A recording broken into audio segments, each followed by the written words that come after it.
Yo, Fox here. So, you want to learn how to use a plane? Great, you've come to the right place. Note that the point of this guide is not to improve your skills, the point of this guide is to inform you about modern and Cold War era planes and how the technology works. First of all, if you already have some knowledge of planes, I put chapters into this video so you can skip the information you already know and learn more about others, although I do not recommend it. Here's a quick rundown through the chapters in this video. First of all, basic controls, followed by what is energy, which is followed by leading and aiming, which is followed by what is a radar and how does it work, which is followed by how do you use the radar and radar modes and types, which is followed by RWR, what does it mean and what does it do, and then we will go over the missile types like Fox 1, Fox 2, Fox 3, and then countermeasures on how to dodge those missiles. So for our first chapter, basic controls. First of all, most of you should know this, but I do not recommend skipping this short segment. I've seen some beginners do these small mistakes and even some experienced air players. There are a few keys you should have binded no matter what playing. W and S for your pitch, aka up and down, AD to roll left and right, and EQ for yaw, turn left and right. Although yaw is not necessary, but still has its purposes when doing complicated maneuvers. Second of all, what is energy? In short, your energy means your airspeed. Usually we will say energy instead of your airspeed as there are multiple types of airspeed. To make it short, your actual speed and the speed your plane feels like. TAS, which is your true airspeed, and IAS, which is your indicated airspeed. Now most of the time these can be ignored. Your TAS is how fast your plane feels like. This is important when flying a high altitude. Your AIS is your actual speed. This is the most important one for most purposes. For our third chapter, we will go over leading and aiming. Great, now you know how to use a plane and how its speed works. Hopefully these were easy to understand for you. So, you can fly and not stall. Great, now how do you use these in combat? When attacking someone with guns, it's important to lead ahead of the air target. What the f is leading? Simple. You and your target are moving. You want the enemy to fly into the bullets, like here on the screen. Now, I know it seems complicated at first, but once you get used to it, you get a natural feel for it. What's most important is the energy and the distance from your target. Of course, if they are closer and or slower, you want to lead less, and the same the other way around. A good practice for learning leading is playing arcade mode with the lead indicator. The fourth chapter. What is a radar and how does it work? Now we enter the more complicated areas of flying high-tier planes. Be sure to listen and pay close attention. This chapter goes over what a radar is and how it works. It's important to know how it works, but not completely necessary. You can skip this chapter if you aren't interested, but I do not recommend it. Right, so hopefully you didn't skip this. So, what does radar even mean? Radar means range, detection and ranging. Now we know that, we can give a rough estimate on what it does and how it works. A radar works by sending out radio waves, and anything that reflects those radio waves gets sent back to the antenna of the radar, like here on the picture you can see on the screen. The fifth chapter. How do you use the radar and what are the different modes and types? Now that we know how the radar works, how do we utilize it efficiently? The best ways to use the early radars is with a high altitude and without terrain. More on that in the countermeasures chapter. In War Thunder, I recommend you to turn on the setting on which turns your radar into a rectangle, as you can see here on the right side of my screen. The reason for this is that you can see the targets better and it's easier to use. Now here I'm using the F for F Phantom in the German tech tree. You can see how this so-called radar cluster appears when I pull down and aim my radar at the ground. Radar is difficult to utilize at low altitudes due to this issue. Great! Now, when I use a different plane, like the MiG-29, ground clutter isn't there. Why is that? Don't worry, I'll tell you. There are different types of radars. PD, which means pulse Doppler. Pulse Doppler is a modern radar version. The reason why there isn't ground clutter is that a pulse Doppler radar can tell the difference from something stationary and something moving. Since the ground isn't moving, it can tell the difference from a plane flying fast and low and a tree staying stationary.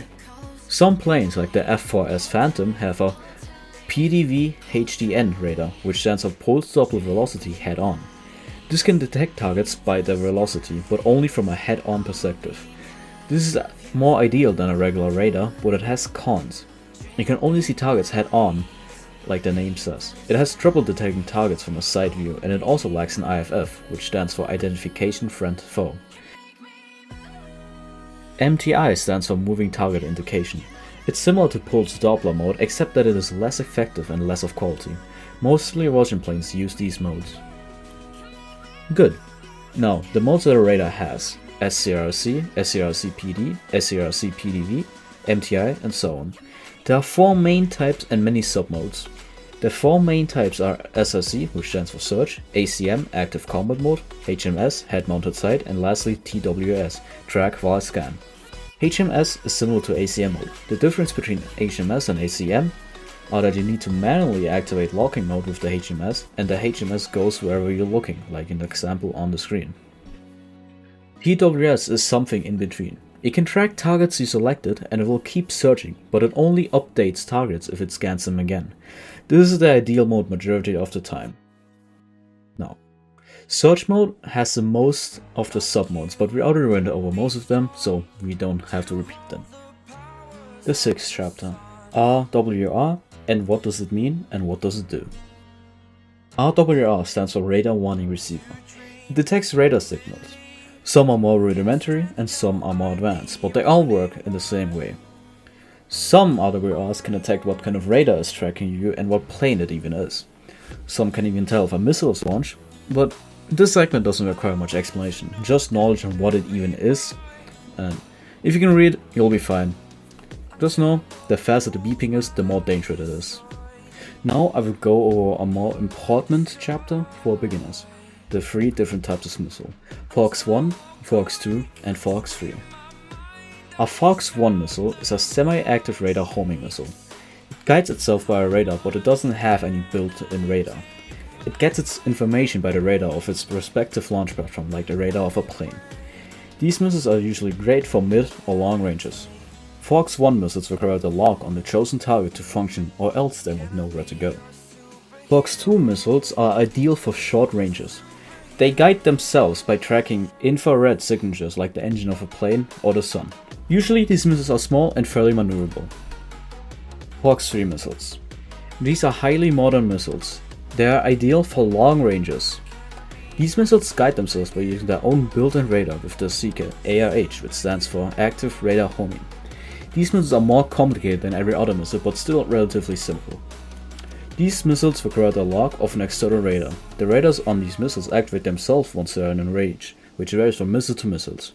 For an AIM-120, for example, it's around 16 kilometers.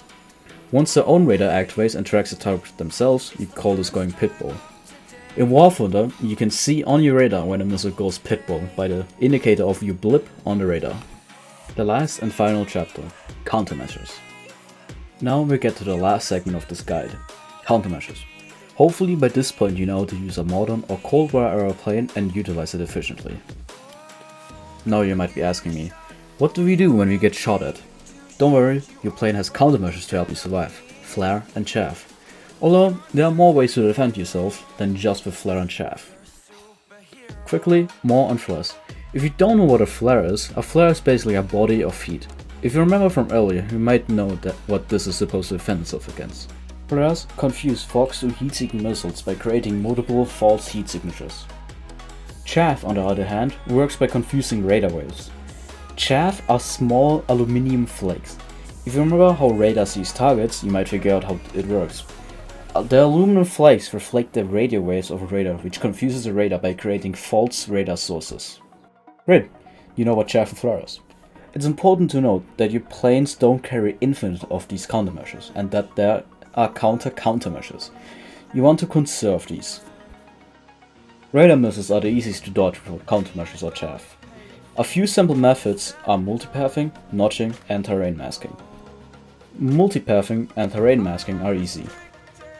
Through multipath, you fly low to the ground to confuse radars or hide with the ground clutter. Terrain masking is similar, but instead of flying low, you hide yourself behind terrain, like by going behind a mountain. Then notching. Notching is difficult to do and used to dodge 4 extreme missiles. To notch, you turn 90 degrees away from the missile and start to chaff the moment you start turning.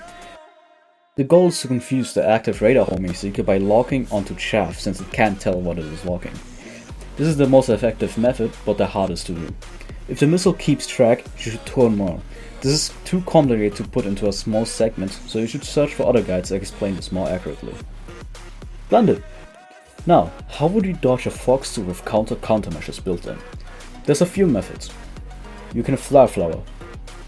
You would have to get the enemy missile on your 6 behind you and turn your afterburner off in case it was on. And then you roll while flaring to effectively form a flower.